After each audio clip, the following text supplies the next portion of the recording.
Because for some reason it has to load the title screen. Welcome to Spyro! Ah, yes. The game that I said was gonna happen. Also, it's really loud. So I'm gonna be quiet. And look at this. I personally have already finished my game with 100%ing every single one of the games, and we'll be doing this as well for this series. So we're gonna start with Spyro 1, and I'm gonna let you just watch the beginning cutscene. I could skip it, but that's not fun. So enjoy, please. I hope it's not loud. It's fine if it is. I can just turn it down.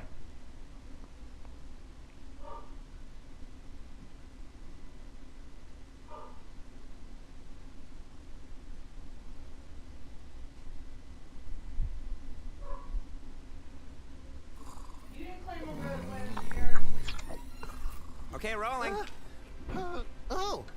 It's been peaceful here in the 5 worlds, or is it 6?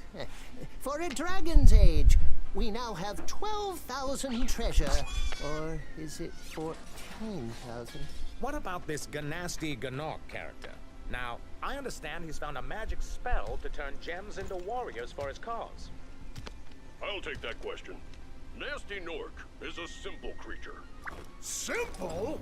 He has been contained in a remote world and is no threat to the Dragon Kingdom. No threat? Besides, he is ugly. Ugly? Got him. That does it!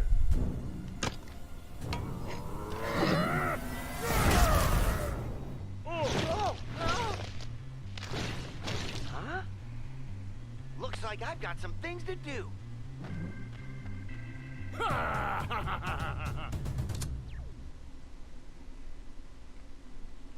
And just like that, that's seriously what the game starts on. Nothing, no deep backstory or anything. That's it. And before we fully go into the game, I just want to make sure sound's all good. Turn this down maybe a little bit more. There we go. You know what? Perfect.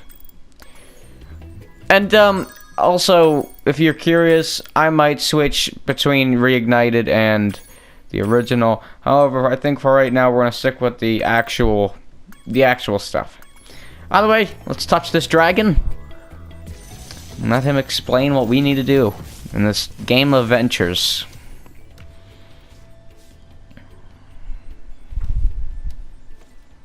Thank you for releasing me, Spyro. It's no Free problem. 10 dragons in the Artisan world, then find the balloonist. He'll transport you to the next world. What about Nasty Nork? I'm going after him. Find dragons first. That's all I can tell you. And with that, it starts our adventure. So, welcome to Artisans. I didn't remember what it was called. So in this area, there are 4 dragons and 100 gems. Gems are collectibles that can be found all throughout the area, and they can also be found in enemies. In this game, and I think also Spyro 3, you can also find gems in enemies. However, we'll get there when we get there.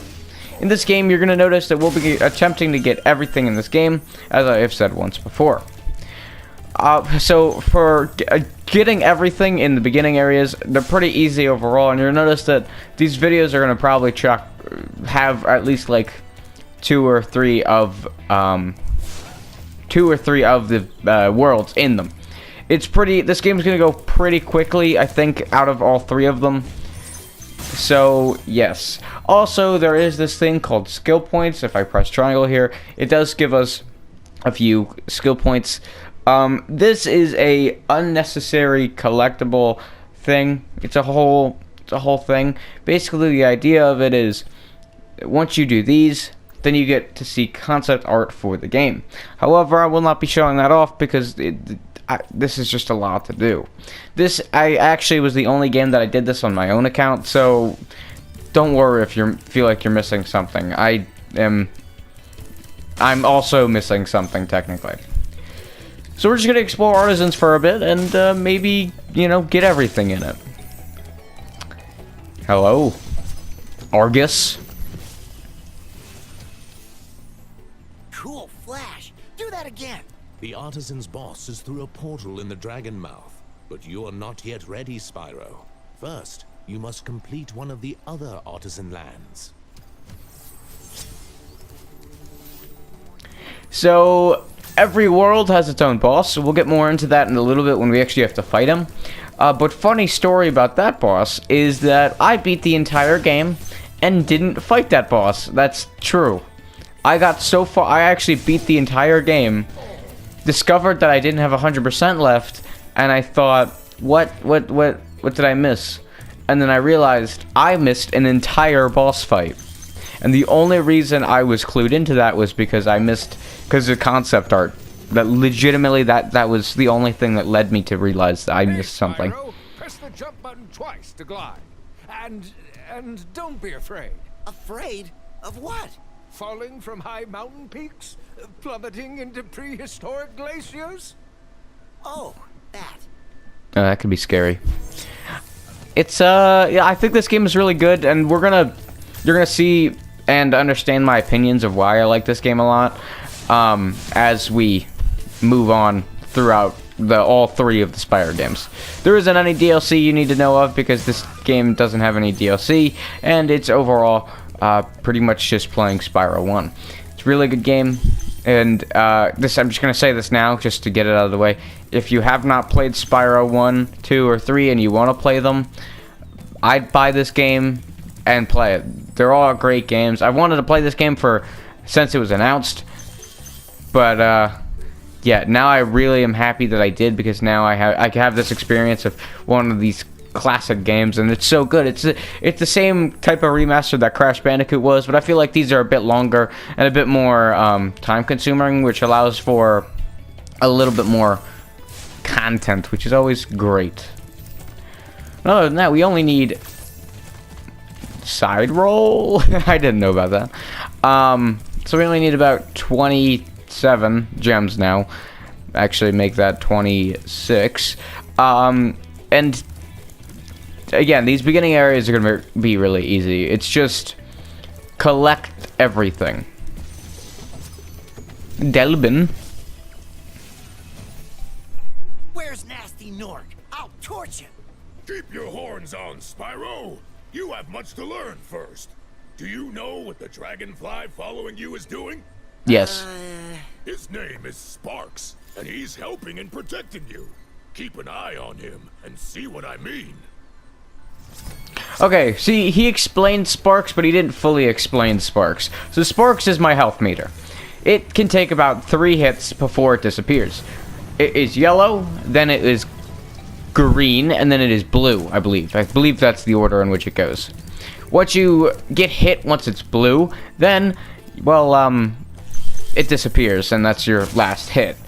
Well, actually, it disappears, then you have one more hit, but, like, you're basically dead.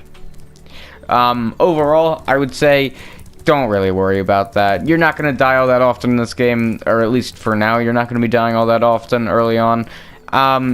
I would worry more about that in the next few Crash games, but just know that that is how the health works, and you'll be fine overall. So we're missing 8 gems, and I should have all of them, which means I'm missing gems somewhere. I think maybe over here, because I'd like to get all the gems before I move on to the next area, because that really no reason. Okay, new idea. He didn't talk about this, the last dragon. So if you press the L3 button, I guess. I don't know. If you press the analog stick, then sparks will point in the direction of gems. This becomes really useful if you're missing that one gem, or that one enemy that actually holds a gem. However, once he's gone, once like he dies, then you actually can't use this ability. It's I think it's really nice to have. However, maybe not the most useful thing, because I feel like the gems are pretty easy to spot. But I also respect that it's a thing. Well, with that, we've actually officially 100%ed Artisans. Next episode, we'll actually be dealing with probably 2 areas. So, yeah, I hope you guys enjoyed. I'm sorry for this shorter episode, but I need to get it out. And also, it's an introduction episode to Spyro. If you guys enjoyed this series, don't forget to like and subscribe to the channel. The next episode, we'll probably do Stone Hills and another level. See you guys then. Peace.